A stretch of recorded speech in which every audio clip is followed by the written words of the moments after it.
आइए अब हम उन श्रद्धालुओं के अनुभव जानते हैं जो जगत गुरु तत्वदर्शी संत रामपाल जी महाराज जी से दीक्षा प्राप्त कर चुके हैं तथा उनके द्वारा बताए गए भक्ति मार्ग पर चल रहे हैं। नमस्कार सर। सत साहेब।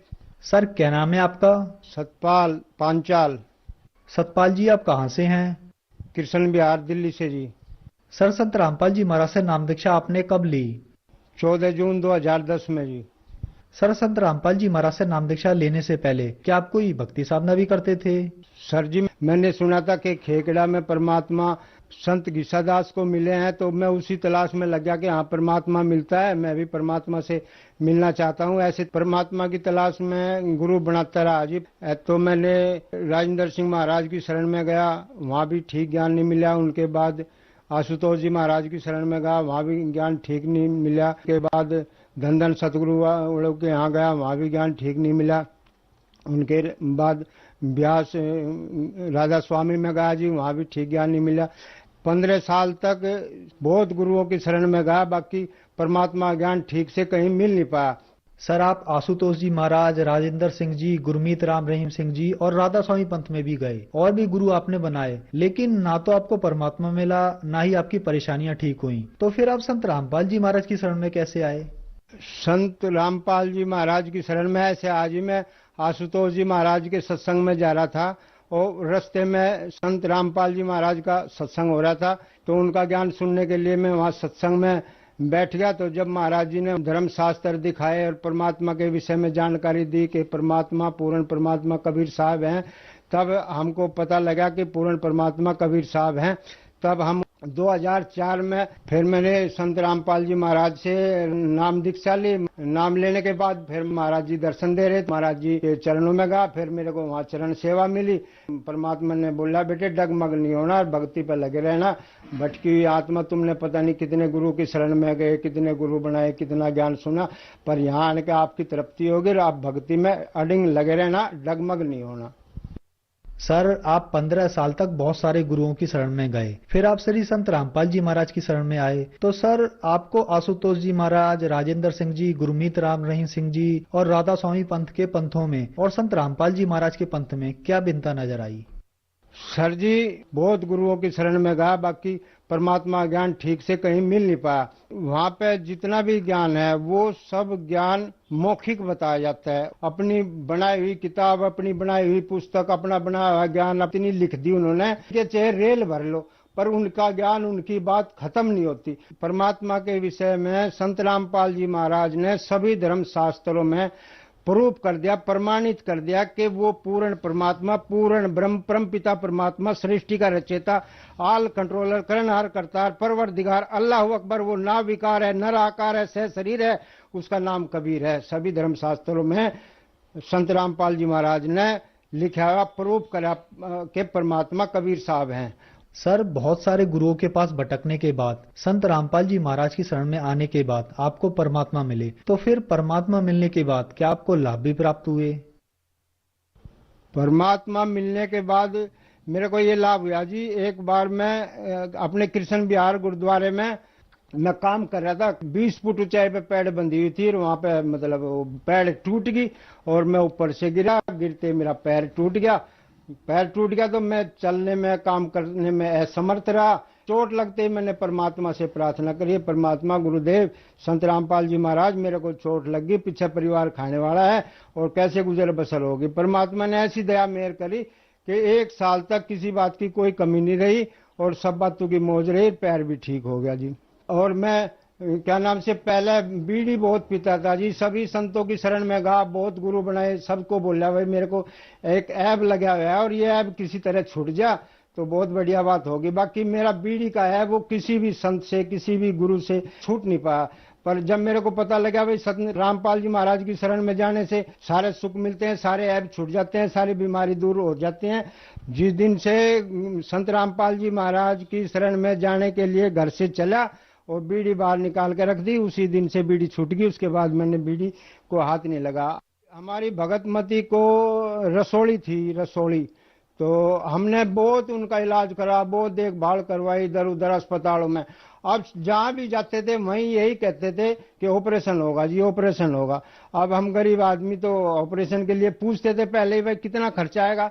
कोई कहता है 1 लाख रुपए आएगा, कोई कहे 90,000 आएगा। उसके तुरंत बाद ही बरवाड़ा गई, संत रामपाल जी महाराज के चरणों में जाकर बोला जी मेरे को ऐसी ऐसी परेशानी है, ऐसा ऐसा मेरे को रसोड़ी बता रहे, ऑपरेशन बता रहे, मेरे को बड़ा डर लगता है ऑपरेशन का नाम लेते ही। और संत रामपाल जी महाराज ने बोला बेटे ऑपरेशन करा ले, कि नहीं जी गुरुजी मेरे से ऑपरेशन नहीं कराया जाएगा, मैं तो बेहोश हो जाती हूँ, मेरे बस की बात नहीं। तो संत रामपाल जी महाराज ने उनको एक अमृत जल दिया, एक प्रसाद की पुड़िया दी, कि बोला कि बेटी ये ले खून और ये ले ऑपरेशन और ये ले अपना इलाज, इसको खाना और अपना समाधान हो जाना, तुम्हारा बिल्कुल ठीक हो जाएगी बेटा, चिंता न करियो, भक्ति करते रहियो, परमात्मा दया करेंगे, ठीक हो जाएगी। बगैर ऑपरेशन के कोई ऑपरेशन नहीं हुआ, कोई दिक्कत नहीं हुई, कोई परेशानी नहीं। संत रामपाल जी महाराज की दया मेरे से आज बिल्कुल ठीक है। एक बार मैं अपने 3 मंजिल मकान है उसमें रिपेयरिंग करी सारे में, जहाँ भी कुछ रद्दो बदल करनी थी वो करी, जहाँ तोड़ फोड़ करनी थी वो करी। सारे मकान में चैंट होगी। चैंट होने के बाद मैंने सोचा कि भाई सफेदी करा ले तो ये सारा जगह जगह जो टुक्की लग रही ये सब दब जाएंगी। ऐसे मैं प्रोग्राम बना के सफेदी कराऊं। तो मैं सफेदी वाले आदमियों को बुलाने लगा, भाई कितने पैसे लोगे सफेदी करने के। कोई कहे 60,000 लेंगे, कोई कहे 50,000 लेंगे, कोई कहे 40 लेंगे, 30 लेंगे, 20 लेंगे। ऐसे होते होते मैंने सोचा मेरे पास तो 10,000 रुपए हैं, कैसे बात बनेगी, कैसे सफेदी होगी। तो ऐसे सोचते सोचते मैंने सोचा मैं अपने गुरु महाराज के चरणों में प्रार्थना लगा ले, और परमात्मा तो बताते हैं पैसे भी बढ़ा देते हैं, काम भी करवा देते हैं, मुकदमे भी फारिग करवा देते हैं, बीमारी भी ठीक कर देते हैं, मुर्दों को भी जिंदा कर देते हैं। तो परमात्मा हमारे ऊपर क्या इतनी रहम नहीं करेगा कि भाई हमारे मकान में सफेदी हो जा। तो हमने 10,000 12,000 जो भी हमारे पास थे एक तरफ पैसे रखकर कारीगर बुलाकर अपना गांव में से कारीगर बुला और लगा दिया। वो 1 महीना काम करा उसने। 1 महीने में उसकी 400 रुपए दिहाड़ी तय हुई थी। 12,000 रुपए बनते हैं 1 महीने के, और 12,000 रुपए में हमारा सारा सामान भी आ गया, मटेरियल भी आ गया, सफेदी भी होगी, और जो 1 महीना कारीगर ने काम करा काम भी हो गया, उसकी तनख्वाह भी दी गई, और सारे मकान का काम बिल्कुल फर्स्ट क्लास हो गया जी। संत रामपाल जी महाराज की दया से सब बातों की मौज हो रही है। सर जो दर्शक आज आपको देख रहे हैं, आप उन्हें क्या संदेश देना चाहेंगे? संत रामपाल जी महाराज की शरण में जाने से सारे सुख होंगे, और उनका सत्संग सुनो, उनकी पुस्तक पढ़ो और उनका ज्ञान सुनो, और उनसे नाम दीक्षा लो, और नाम दीक्षा लेने से जैसे हमें सब सुख हुए ऐसे आपको भी सुख होंगे। सर संत रामपाल जी महाराज से नाम दीक्षा कैसे ले सकते हैं?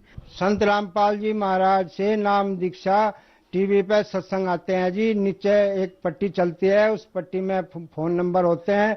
वो फोन नंबर आप अपने पास लेके फोन करो तो आपको जहां आप रहते हैं वहां का एड्रेस बताओगे तो वो आपको नजदीकी नामदान केंद्र बताएंगे। आप वहां जाकर नाम दीक्षा लो और अपना कल्याण कराओ। धन्यवाद सर। सत साई। धरा धरा रह जाता है। मालिक ने जो देना है वो अवश्य देगा। कर्म अवश्य करना पड़ेगा। कर्म करो, कर्म के बिना तो ये शरीर व्यर्थ हो जाएगा। क्योंकि इस बॉडी का जो कंस्ट्रक्शन है, इस परमात्मा ने यह बॉडी बनाई इसलिए शरीर मनुष्य का कि इस पर मेहनत जरूर करनी चाहिए, नहीं तो ये व्यर्थ हो जाएगा, ये तो कंडम हो जाएगा, बेकार है तो माटी का पुतला। तो इसलिए मालिक ने इसको ऐसा बनाया कोई ना कोई प्रयत्न क्रिया कर्म करते रहो, इसमें रोग भी कम होंगे उससे। तो उसके लिए अपना काम करना है। काम भी बहुत होता है, जैसे पेट के लिए कुछ तो करना ही है तो, लेकिन इतना करे जो भक्ति में बाधक ना हो, और ये याद रहे कि ये मेरा नहीं है, चलने की तैयारी रखे। तो इस प्रकार फिर हम ये व्यर्थ के जो प्रयत्न करते हैं, समय व्यर्थ करते हैं, उसको भक्ति और परमात्मा के गुणगान में करेंगे। और हमने इसमें सबसे ज्यादा गलती क्या कर रखी है, अपनी परंपराएं बढ़ा दी। जैसे लड़की का विवाह या लड़के का विवाह करते, इसमें हम ड्रामा करते हैं, विवाह नहीं करते, सांग करते हैं, डीजे लाते हैं, नाच करते हैं, दारू पीते हैं। कोई बात है या? बच्चों का विवाह तो भगवान ने कर रखा होता है, हम तो बकवाद करते बेमतलब की। एक व्यक्ति अपनी लड़की के लिए लड़का खोजने के लिए 4-4 साल लगा रहता है, नहीं होता संयोग, और परमात्मा चाहता 2 मिनट में कर देता है। तो फिर हमारे सारे काम भगवान से होंगे, और उसके हाथ में संस्कार जोड़ने और तोड़ने। तो हम अब भगवान के बच्चे हो गए, उसने हमारी भी चिंता और हमारे बच्चों की भी चिंता। तो सारे काम आपा होंगे। इस प्रकार हमने ये ब्याह के अंदर बिल्कुल खर्च नहीं करना, ये कोई नियम प्रतिबंध ना मानना। प्रतिबंध तो उनके लिए, बच्चों के लिए जो अभी अबोध है, फिर ज्ञान से अपने आप हो जाएगा। बेटी को भी ये विश्वास होना चाहिए कि मैं जहां रहूंगी भगवान मेरे साथ रहेगा और जो मुझे भाग्य में है वही मिलेगा। यदि मैं पीछे से लेने की आस रखूंगी तो भगवान का हाथ उठा रहेगा कि तू उधर से ले ले।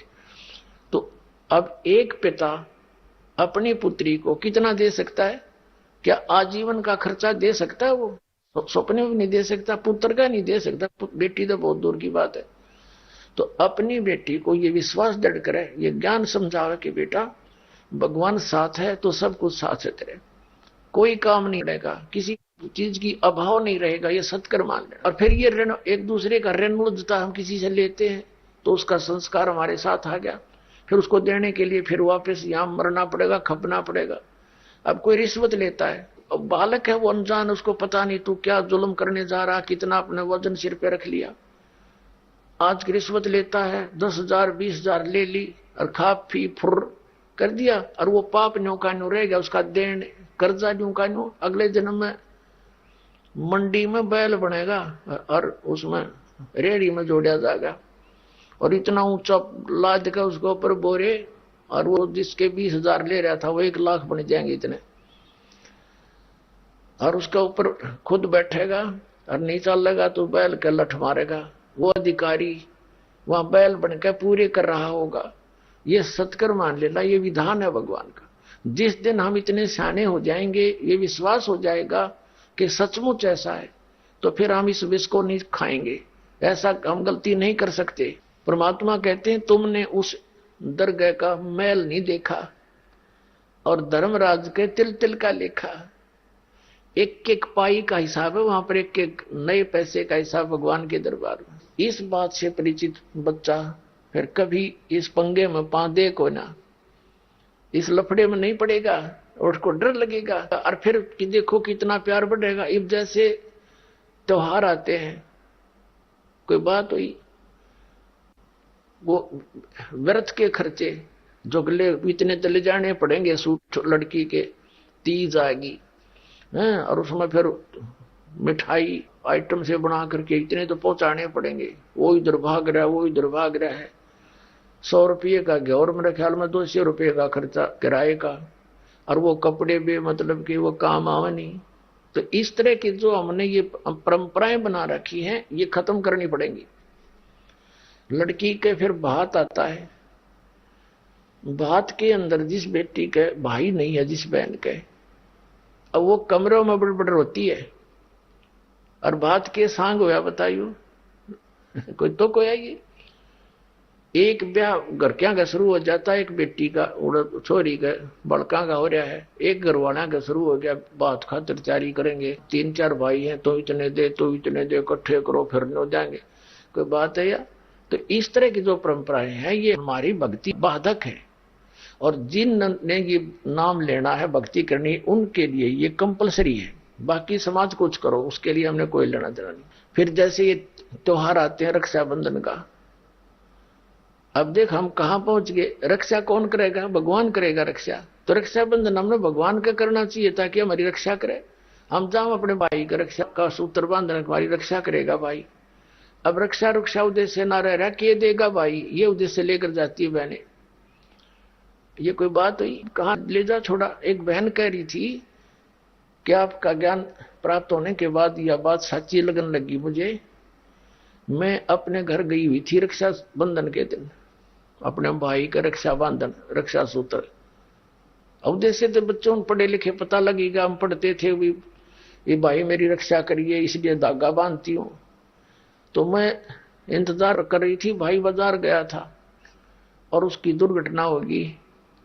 भाई की शव आया भाई का घर पे, टक्कर मार मार रोए सारा परिवार। वो रक्षाबंधन भी गया, वो त्योहार भी बाढ़ में गया, और रोना पीटना बुरा हाल हो गया। अब फिर उसको पता चला, वो कहने लगी जब मेरा भाई अपनी रक्षा नहीं कर सका तो मेरी रक्षा कैसे कर देगा। तो उसने दूसरे भाई से कहा कि भाई, जब ज्ञान हो गया उस बेटी ने कि आजा मेरे साथ, तेरी रक्षा भी होगी, मेरी भी होगी। भाई उस भगवान के दरबार में नाम ले ले, उसके रक्षा सूत्र बांधेंगे हम अपने भगवान के। कहने का भाव ये है, परमात्मा की शरण प्राप्त होने के बाद इस तरह की दुर्घटनाएं भी टला करती हैं यदि हम नियमित रहेंगे तो। इसी प्रकार जैसे ये त्योहार मनाते हैं दिवाली का, दीपावली, ये किस लिए मनाते हैं कि भगवान श्री राम सीता जी को लेकर घर लौटे थे। और फिर चलो पहले तो देसी घी के दीप जलाए जाते थे, हवन हो जाता था, वो भी बढ़िया बात थी। लेकिन एक दिन हवन कर देने से बात नहीं बनती। अपना रोज लगावे घी की दीप है, रोज हवन करे वो। और जब सीता जी को घर से निकाला, फिर भी मनाओ तुम उसने, फिर भी दिवाली मना रहे हो। सीता तो घर से निकाल दी गई थी जिसके आने की खुशी में, और वो दीप जलाए गए थे और फिर वो निकाल दी करते। वो तो दुखी हुई, वहां जंगल में टाइम पास करा बेचारी ने सह परिवार।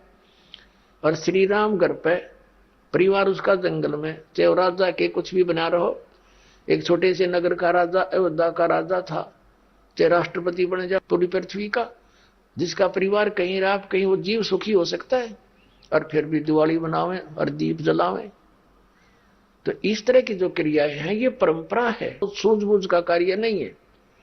फिर बम छोड़ते हैं त्योहार के दिन, तरह कितना प्रदूषण फैलाते हैं, आग लग जाती है। तो यह परंपरा बनाई तो बच्चे आकर्षित हुए, इसको समाप्त करेंगे धीरे धीरे। और क्या की खुशी, एक भगत कह रहा था, बोला जी नाम लेने के बाद ज्ञान हुआ हमें, और पहली बार त्योहार मनाया हमने अपना। हमने 10 वर्ष हो गए ना दिवाली मना ली, ना तीज त्योहार मनाए, और ना होली मनाई। कारण क्या रहा कि हमारा परिवार है, 5-6 भाई हैं मेरे दादा, उसमें किसी का कोई मृत्यु हो जाती है, कभी हमारे घर में हो जाती है। पिछली बार मेरी बहन विधवा होगी, सारा 1 साल तो फिर मनाना ही नहीं कुछ भी। 1 वर्ष पूरा नहीं हुआ, इतना दूसरी घटना घट लेती है। और 10 वर्ष हो गया हमने कोई त्योहार मना के नहीं देखा। फिर कहाँ गई वो दीपावली। और परमात्मा कहते हैं इसे गंदे लोक में, जैसे नानक साहब जी से कहा था कि आप यहाँ खुशी नजर नहीं आते, मायूस बने रहते हो। तब नानक साहब जी ने कहा था, ना जाने काल की कर डारे, किसी भी ढल जा पासावे, अर्जी नाते सरते मौत खुड़क दी, उन्होंने के डांसावे। एक समय एक लड़के का ब्याह था, पहले दिन डीजे बजा रहे, घर में भी नाचे कूदे, बहन भी उसकी घुड़चड़ी पे उसका जो निकाली हुआ फेरी, वो भी चित्र समाचार पत्र में। अगले दिन विवाह के लिए जा रही थी बारात, वो दुल्हे वाली कार टकरा गई एक टैंकर से, ट्रक से या टैंकर से। 6-7 सदस्य थे, घर के भी थे उसमें 2-3 और वो दुल्हा भी, सारे मर गए। अब फिर टक्कर मार मार कर रो रहे हैं, बाल पाट रही वो बहने, पहले दिन जो डांस करे थी, नाचन कूदे फंड कर रही थी। तो परमात्मा कहते, ना जाने काल की कर डारे, किस भी ढल जा पासा वे, अर्जुन आते सरते मौत खुड़क दी। फिर क्या किया, सी यहाँ पर क्या डांस करें, टाइम पास करो, विवाह करो, बच्चों का संयोग जोड़ दो सिंपल वे से। ब्याह तो 2 बालका का होना है, बाकी तो फंड है, हो कितने इकट्ठे कर लो चाहे ना कर लो। तो इस प्रकार हमने इस प्रत्येक परंपरा को रिड्यूस करना है, और फिर हम सुखी होंगे भक्ति में, हमें समय गणा मिलेगा। हम इससे काम लगे रहे, जिसके 2 बेटी होगी उसका मरण हो जाता उस माता पिता का, कोई बात हुई या ऐसा गौ धन बेटी यहाँ भी कुमाती चली जा रहा, आगे सारा जीवन कुमावे, और उसको कैर बना लिया हमने अपनी गलत परंपरा के कारण। तो इसको समाप्त करना पड़ेगा, तो तभी हम भक्ति भी तभी कर सकेंगे, हमारी समस्याएं का समाधान भी ऐसे ही होगा। अब प्रसंग हम फिर उसी पर आते हैं कि परमात्मा ने कहा कि फिर वो बीतली पीढ़ी का जो समय आएगा उसमें मैं आऊंगा फिर। धर्मदास तो चिंता मत करें, क्योंकि बहुत चिंतित हो गए थे धर्मदास जी कि भगवान आज तो अच्छा समय है और कलयुग और आगे बढ़ेगा, उसमें तो और ज्यादा कृतघ्नी व्यक्ति हो जाएंगे, फिर आपकी बात ने कैसे मानेंगे।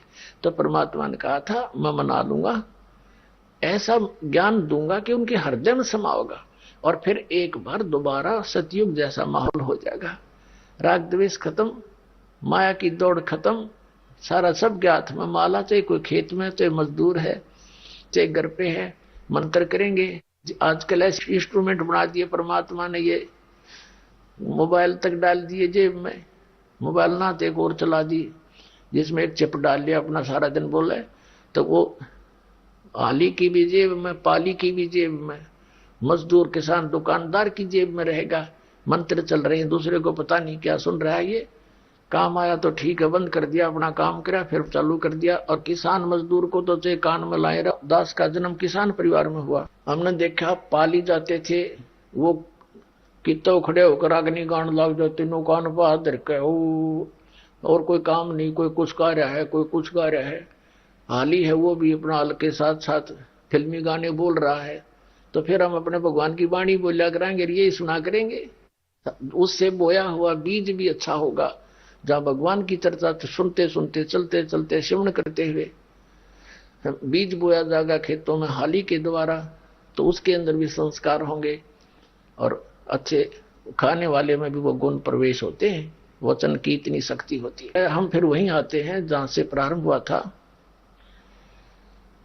अब उस परमात्मा के पाने का, उस भक्ति का जो विधि क्या है, सतलोक जाने की, उस लोक को पाने की जहां सदा सुखी रहता है प्राणी, उसकी साधना क्या है, वो 3 बार में पूरी होती है। तो प्रथम मंत्र जो है, ये पहले 5 नाम देते थे परमात्मा, अब कंप्लीट कोर्स अब देना है। जिन महापुरुषों को दिया उनको तो कंप्लीट दे दिया था कि तुम ये सिमरण करो, लेकिन आगे ये दान करना। गरीबदास जी के बारे में परमात्मा ने कहा था कि 12वां पंथ जो गरीबदास का होगा, 1774 में उसका जन्म होगा, फिर उसको मिलूंगा मैं आकर के। संवत 1784 में कबीर परमात्मा सतलोक से आए थे। वो लीला करते हैं मालिक ऐसे ही, और गरीबदास जी को मिले थे।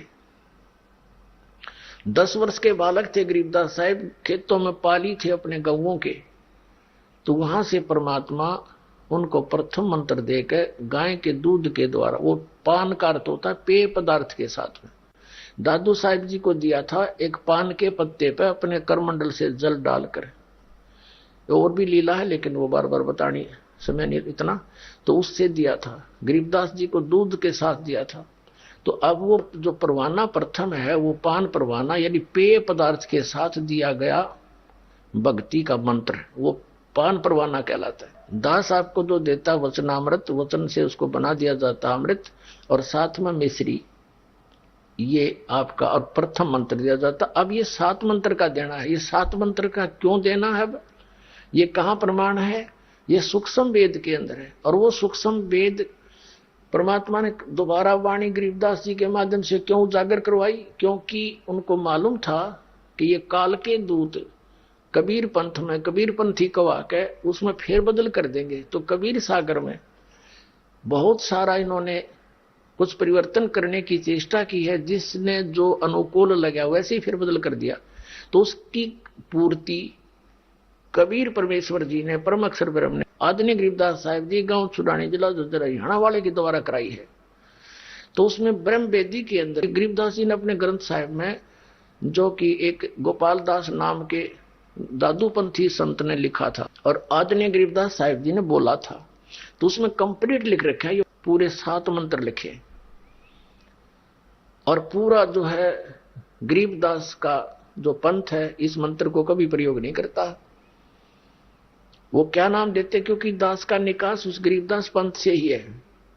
मेरे गुरुदेव को छोड़कर इन मंत्रों को कोई गरीबदास पंथ में नहीं देता था। अब चाहे इस दास की सुनकर कोई देने लग गया हो तो वो अधिकारी नहीं है, क्योंकि परमात्मा ने एक ही परंपरा लानी थी, लिंक जोड़ के यहां तक इस दास तक।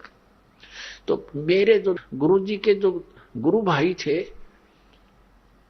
उससे भी दास मिला था। वो बहुत वृद्ध हो रहे थे। गोपालपुर गांव है खरखोदा के पास, जिला सोनीपत, हरियाणा में।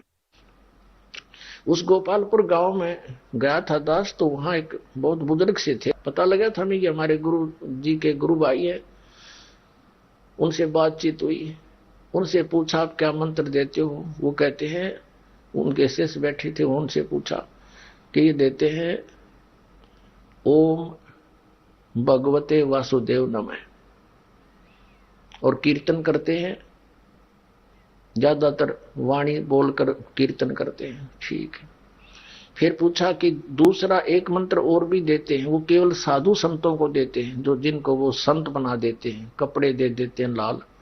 वो क्या मंत्र देते हैं? सोहम मंत्र देते हैं। बस सो बाहर हम अंदर, 2 भाग करके जाप करना होता है। फिर ये दास गरीबदास पंथ के सभी आश्रमों में लगभग गया, तो वहां भी संतों से डिस्कस की, तो उन्होंने यही बताया कि जो संत बन जाते हैं उनको देते हैं सोहम मंत्र, सो बाहर हम अंदर, ऐसे जाप करना। और गृहस्थियों को देते हैं हम ये ओम भगवते वासुदेव।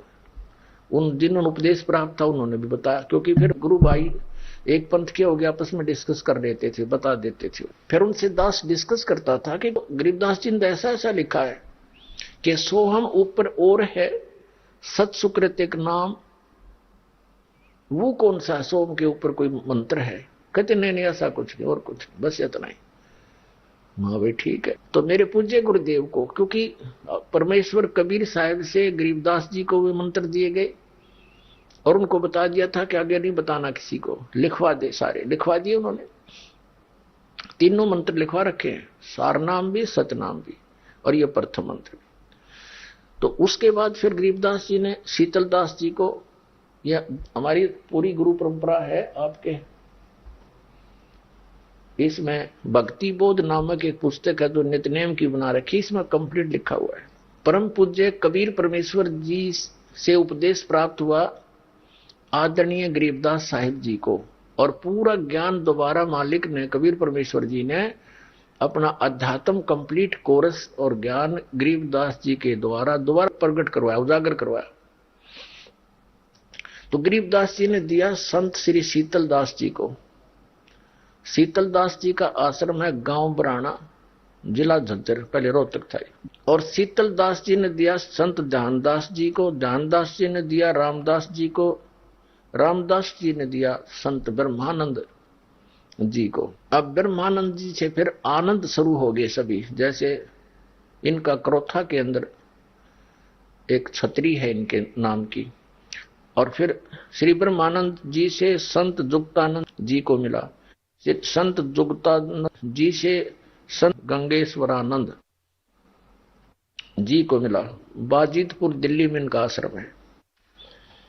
और संत गंगेश्वरानंद जी से संत चिदानंद जी, पंडित चिदानंद जी महाराज को मिला।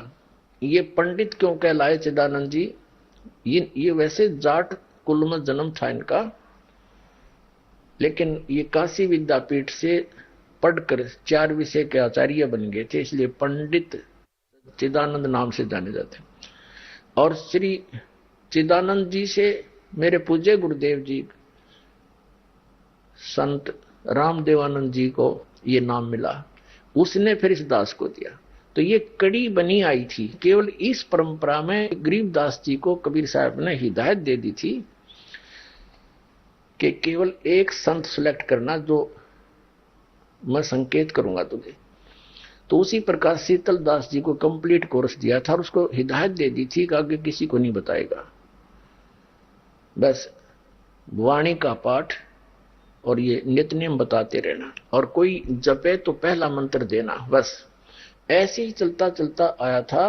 तो मेरे पूज्य गुरुदेव जी ने इस दास के अतिरिक्त ये मंत्र किसी को नहीं दिए थे।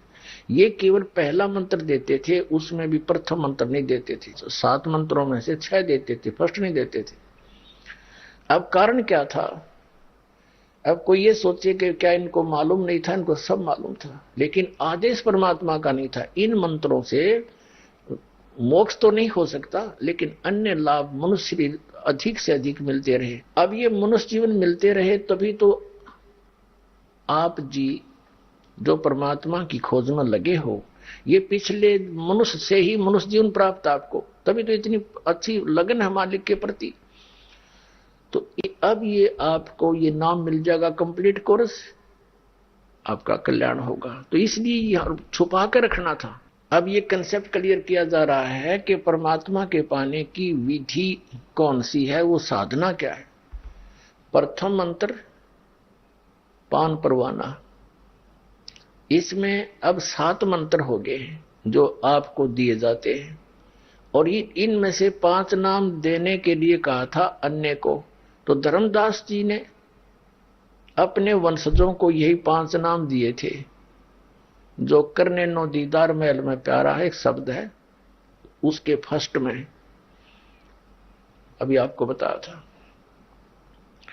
और कबीर साहब जी ने, जो धर्मदास जी का पुत्र था चूड़ामणि जी, जिसको मुक्तामणि नाम से भी जाना जाने लगा, उनको भी नाम दिया। जब ये 5 नाम दिए थे और 5 नाम देने के लिए आगे आदेश दिया था,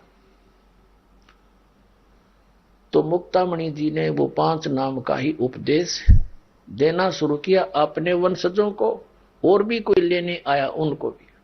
फिर छठी पीढ़ी में जो संत आए, उनको कोई अन्य व्यक्तियों ने इस बात पर टोका टाकी कर दी कि भी तुम कहो तो सतपुरुष की पूजा करनी, इन देवताओं की भक्ति हमने नहीं करनी, और भक्ति दे रहे हो तुम इन्हीं की। अब वो इस बात को डिफाइन नहीं कर सका, इस तरह का उसके पास उत्तर नहीं था, इसलिए उसने विचलित होकर के नाम बदल दिए कि अब ये क्या कहेंगे हमारे को। उसके अपने ज्ञान से वो भी जचा उसने कि ठीक ये विवाद से, तो उसने वो 5 नाम खत्म कर दिए और एक सेंटेंस पूरा एक आरती सी बता दी। अजर नाम, अमर नाम, अमी नाम, पाताले सब सिंधु नाम, यही हंस का काम, 5 नाम ले हंस सतलोक समान। 5 नाम जो है सहयोगी है उसमें। ये 5 नाम भी हमने लेने हैं, क्योंकि यहाँ कंठ कमल तक हमने जितने भी प्रधान हैं, इन कमलों के मुखिया हैं, हेड ऑफ द डिपार्टमेंट हैं, इनसे नो ड्यू सर्टिफिकेट लेना है। हमने स्वदेश जाना है। स्वदेश जाने के लिए जिस देश में हम रह रहे हैं वहां का जितना भी ऋण है वो चुकाना पड़ेगा। तो ये साधना है जो है इन मंत्रों का, ये पूजा नहीं है इनकी, ये तो इनकी मजदूरी है, इनका ऋण हमारे ऊपर। जैसे हमने बिजली का कनेक्शन ले रखा है, तो बिजली का बिल भरना हमारी पूजा थोड़ी है, तो हमारी आवश्यकता है।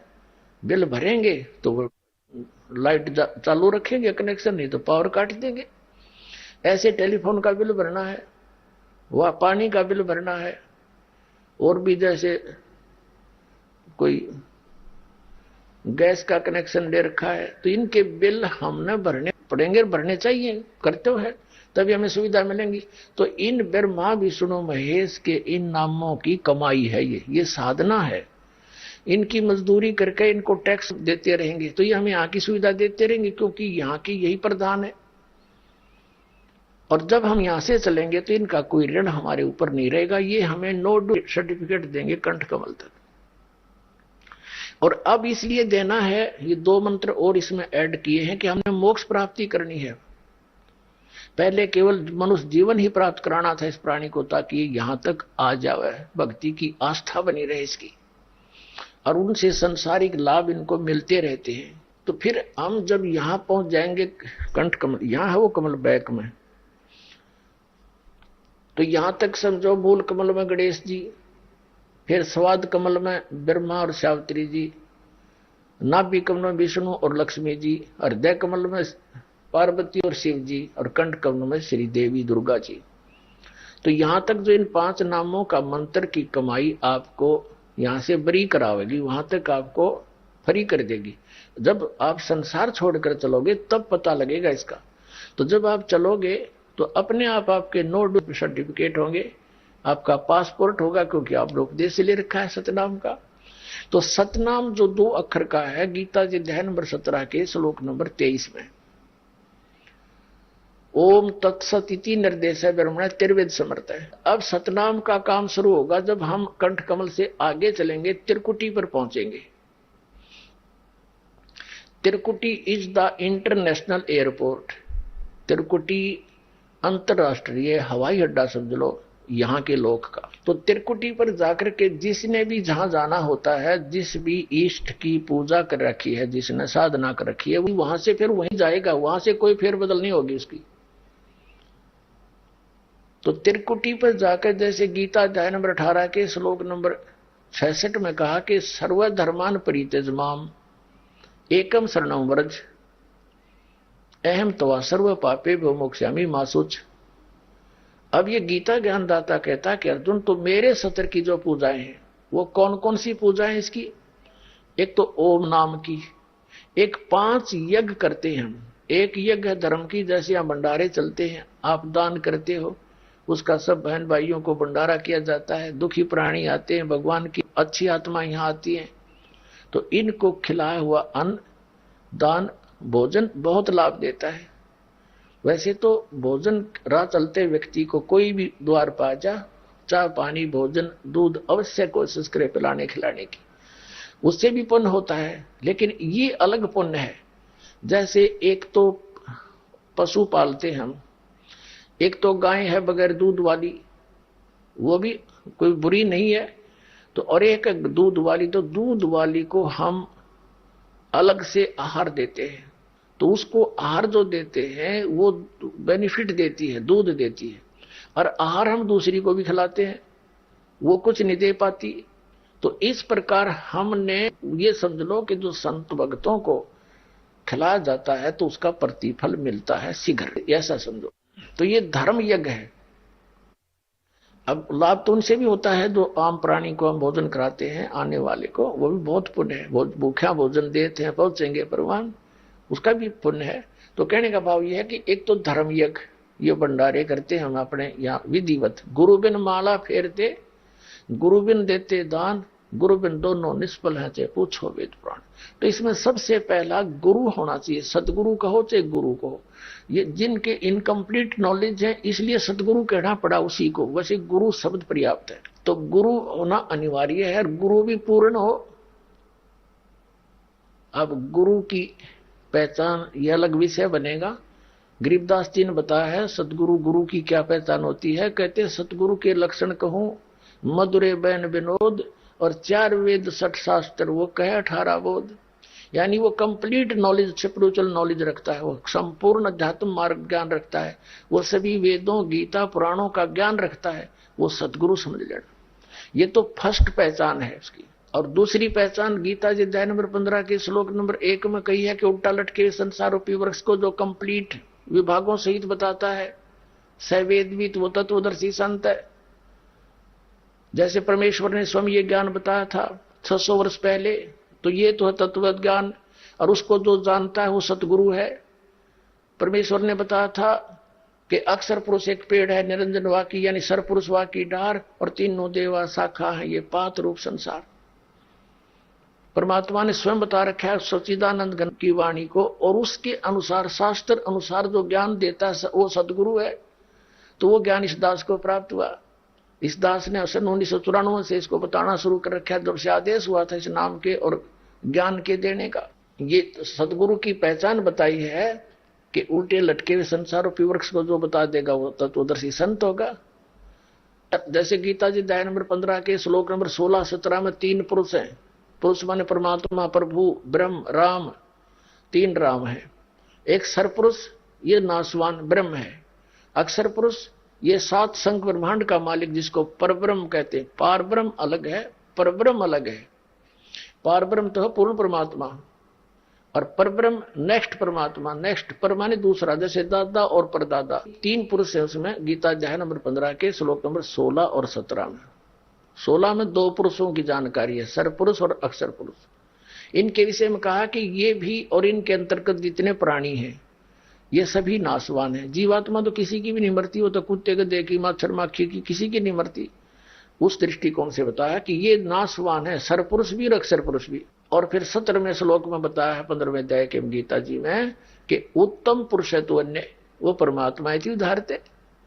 ये लोग तरम अविषय वृत्ति अवैश्वर, संसार रूपी उल्टे लटके हुए वृक्ष की जो जड़ है, मूल है, वो ऊपर को है, ऊर्ध्व। वो कौन है? वो परम अक्षर ब्रह्म है, और वहां से सबकी उत्पत्ति हुई है। वही तीनों लोकों में प्रवेश करके सबका धारण पोषण करता है। अर्थात पूरे वृक्ष को, पेड़ को जड़ से ही, मूल से ही आहार प्राप्त होता है। यानी सबका धारण पोषण करने वाला भी वो सतपुरुष ही है, अमर पुरुष है, कबीर साहब है। तो और वही परमात्मा कहा जाता है। परमात्मा का अर्थ है श्रेष्ठ आत्मा, अच्छी आत्मा। अब यहाँ क्या हाल हो रहा है हमारा, तो यहाँ का मालिक अच्छा हो सकता है? किसी की आंख फूट गई, कोई अंधा फिरा, किसी कैंसर हो रही, बेटा मर गया, किसी को कोई कष्ट है, किसी का कोई हाल कैंसर से दुखी है, कभी फ्लड आ गया तो पूरे के पूरा क्षेत्र मर जाओ, अकाल पड़ गया, मारो टक्कर, एक्सीडेंट हो गए, सारे मर जाओ। तो ये परमात्मा का क्षेत्र है, ये तो काल कसाई का क्षेत्र बताया परमात्मा ने। तो कहते हैं कि वो है परमात्मा, श्रेष्ठ आत्मा, जो कभी दुख नहीं देता, केवल सुख देता है।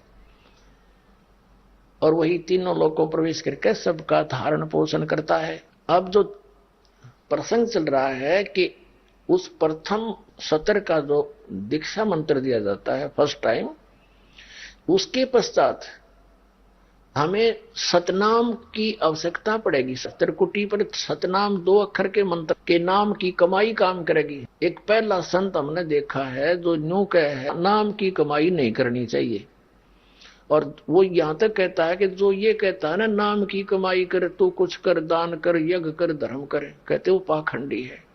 देखा कर मारी जा रही नालायक आदमी की।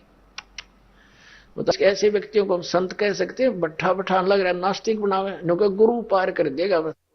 एक धू के शब्द है, धू एक शब्द है, फिर कहा जाता ना सुना जाता। फिर तूने कहां से सुन लिया हो? ना वो कहने का, ना सुनने का, ना वो बोलने का, तो आपने कैसे प्राप्त हुआ? मारे सट्टे। तो ऐसे लोगों ने ये बट्ठा दिया भक्ति मार्ग का। अन्यों का है इस पूरे ब्रह्मांड में, इस ब्रह्मांड में मेरे पास जो वस्तु है किसी के पास नहीं। नाशकरण की वस्तु है तेरे पास, जीवन की, बट्ठा बठान की, और इसी की जरूरत बिना किसी दे तेरे पास बनी रहे। वो अपने आत्माओं, सभी जितने भी संत हैं और श्रद्धालु हैं, ये पुण्य आत्मा है। अब बिना ज्ञान के डले ढोरे हैं। अब परमात्मा ने इस दास को भेजा है। अगर ये भगत है और संत है, संत का अर्थ क्या है? क्या वो खुदा बन गया? वो भी तो परमात्मा के पाने की ही के प्रयत्न में है।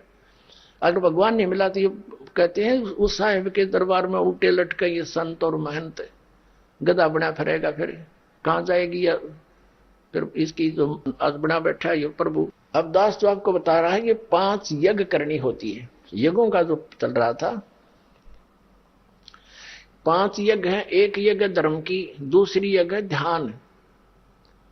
अब ध्यान ये हठयोग नहीं, जैसे किसी का कोई टेंशन हो जाती है किसी बात की, तो रह कर उसका दिमाग वहीं रहता, माइंड बात करता है, 2 सेकंड के बाद फिर अकेला हुआ ना, और वहीं ध्यान वो उसी पर रहता। तो ऐसे इस मंत्र के ऊपर परमात्मा की महिमा पर ध्यान रहे, उसके गुणगान, उसकी याद बनी रहे। This is meditation. ये सहज ध्यान है कि संसारिक बातों में कम और मालिक पर ज्यादा आपकी सुरती टिकी रहे। That is meditation. संतों का ये सहज ध्यान है, सहज मार्ग है। जैसे आप यहाँ सत्संग में आते हो तो यहाँ आपका ध्यान मालिक में रहता है। ये ध्यान यज्ञ हो रही है। एक यज्ञ धर्म की, दूसरी यज्ञ ध्यान, तीसरी यज्ञ हवन की। यहाँ देसी घी की जोत जलाई जाती है और सबको सलाह दी जाती है घर घर में अपना जोत जगाओ। पहले हमारे पूर्वज सभी यही किया करते थे। इन नास्तिकों ने ये भी बंद करा दिया, ये धन धन सदगुरु जय गुरुदेव वाले और राधा स्वामी वाले और ये इस तरह के जम्मू वाले, इन्हें सब बंद करवा दिए। कुछ नहीं करना, दान नहीं करना, यज्ञ नहीं करना है। वो भी जो थोड़ा बहुत रहा थी हवन यज्ञ की मिलनी थी वह भी बंद करवा दी। और ज्ञान इनका कक्ष है नहीं। ज्ञान यज्ञ हुआ करे सत्संग से, और सत्संग कहते हैं सच्चे ज्ञान को। इनका ज्ञान निराडंगा। सतलोक में क्या बताते हैं? बोला निराकार भगवान है। एक चतुरता दिखा के बोला प्रकाश उत्पन्न किया परमात्मा ने एक शब्द है, फिर उसमें खुद समा गया जैसे पानी में चीनी हो गया, एक रस लोथड़ा बन गया उदय प्रकाश का। फिर चेतन हो गया, उसको ऊपर फेंक दिया, भगवान आप पे चटक दिया, वो बूंद सी बन गई, बिंदु बन गए, वह बन गई आत्मा। और उस प्रकाश में ऐसे फिरती है, आनंद लेती है, टट्टू आनंद लेती है। भगवान वह है नहीं, फिर उस समुद्र में धक्के खाओ मछलियां। जबकि वास्तविकता क्या है? धर्मदास साहिब जी को परमात्मा परम पूज्य कबीर साहब लेकर गए सतलोक में, सारी व्यवस्था दिखाई, वहां पे छोड़ा, उसने सच्ची बताई, भाई भगवान आप ही हो। वहां भी देखा मालिक को उसी साकार रूप में, नीचे भी देखा, वहां सब हंस देखे, उनकी आकृति सब कुछ वर्णन कर रखा उन्होंने।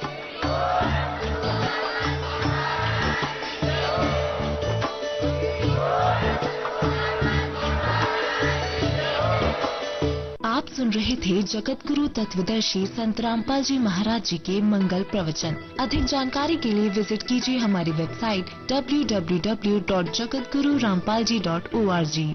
संत रामपाल जी महाराज जी के शुभ आशीर्वाद से पूरे विश्व भर में 500 से भी ज्यादा नाम दीक्षा केंद्र हैं, जिन पर संत रामपाल जी महाराज जी द्वारा ऑनलाइन निशुल्क नाम दीक्षा दी जा रही है। अपने नजदीकी नाम दीक्षा केंद्र का पता करने के लिए संपर्क करें 822